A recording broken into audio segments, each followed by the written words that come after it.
মনে পড়েছে, আমার সবকিছু মনে পড়েছে। আমার মনে হয় এখনো তুমি আমাকে মনে করতে পারছো না।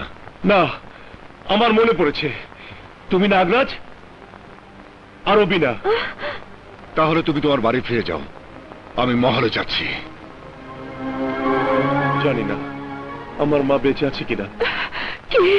তুই আমার হারিয়ে যাওয়া ছেলে ঝিনুক? হ্যাঁ মা, আমি তোমার হারিয়ে যাওয়া ছেলে ঝিনুক। ঝিনুক মা, ঝিনুক। মা। বাবা, এতদিন কোথায় ছিলি বাবা? তুই আমার সাথে কালনাকে মেরে ফেলেছিস, তাই আমি প্রতিজ্ঞা করেছিলাম আমি তো করে দেব, কিন্তু নাগরাজের জন্য পারিনি। নাগরাজ? কে নাগরাজ? যাকে তুই লালন পালন করছিস সে মানুষ নয়, সে নাগরাজ। কালনাগিরে, আজ তোর জীবনের শেষ দিন।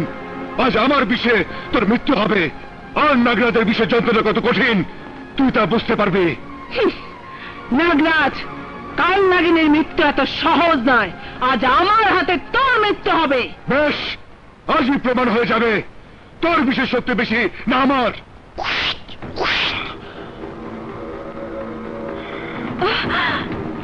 রাজ মানুষ নয়।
বাবা,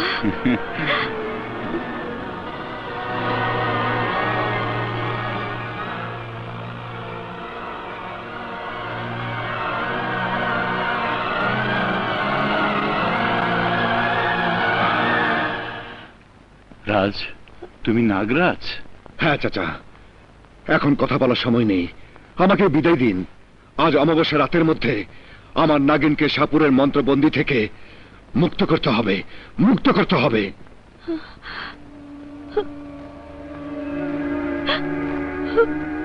রাজ। রেখা, আমি নাগরাজ বলেই এতদিন তোমাকে আমি এড়িয়ে চলেছি। তুমি আমাকে ক্ষমা করে দিও, হাসানকে বিদায় দাও। বেশ, যাও। তুমি তোমার নাগিনকে মুক্ত করে তার ভালোবাসা নিয়ে সুখে থাকো, শান্তিতে থাকো। হাসি রেখা, হাসি।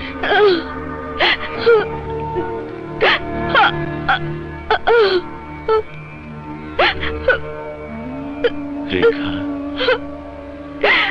বাবা। আজ অমাবস্যা, আমার জীবনের সবচেয়ে কঠিন রাত। তাই তোদেরকে বলছি, তোরা আমার বাড়ি এবং জঙ্গলের চারদিকে সতর্ক দৃষ্টি রাখবি, কেউ যেন আমার বাড়িতে প্রবেশ করতে না পারে। যেই আসতে চাইবে তাকেই মেরে ফেলবি। শ্যামো, আজ অমাবস্যা রাতের মধ্যে যদি সাপুরের কবল থেকে আমার নাগিনকে উদ্ধার করতে না পারি, তাহলে আমার আর নাগিনের মৃত্যু হবে। মৃত্যু? কিন্তু কেন? নীল ছবল। নীল ছবল? হ্যাঁ, কাউকে যদি আমরা নীল ছবল মারতে না পারি তাহলে আমরা বাঁচবো না। তাই আজ রাতের মধ্যে নাগিনকে উদ্ধার করতেই হবে। কিন্তু এখন তোমার সেখানে পৌঁছে এত সহজ নয়, কারণ নিশ্চয়ই চাচা চারিদিকে মন্ত্র পড়ে রেখেছে। সেখানে গেলে তার মন্ত্রের ফাঁদে পড়ে তোমার মৃত্যু হবে। নাগিনকে উদ্ধার করতে যদি ওই শয়তানের হাতে আমার মৃত্যু হয়, তবু আমাকে যেতেই হবে, কারণ নাগিন ছাড়া নাগ বাঁচবে না, আর নাগ ছাড়া নাগিন বাঁচবে না। নাগ, সত্যি তুমি আর নাগিন যদি বেঁচে থাকতে চাও, তাহলে আমি যা বলবো তোমাকে তাই শুনতে হবে। তাহলে বলো, আমি কি করব? তুমি থাকো, আমি আসছি।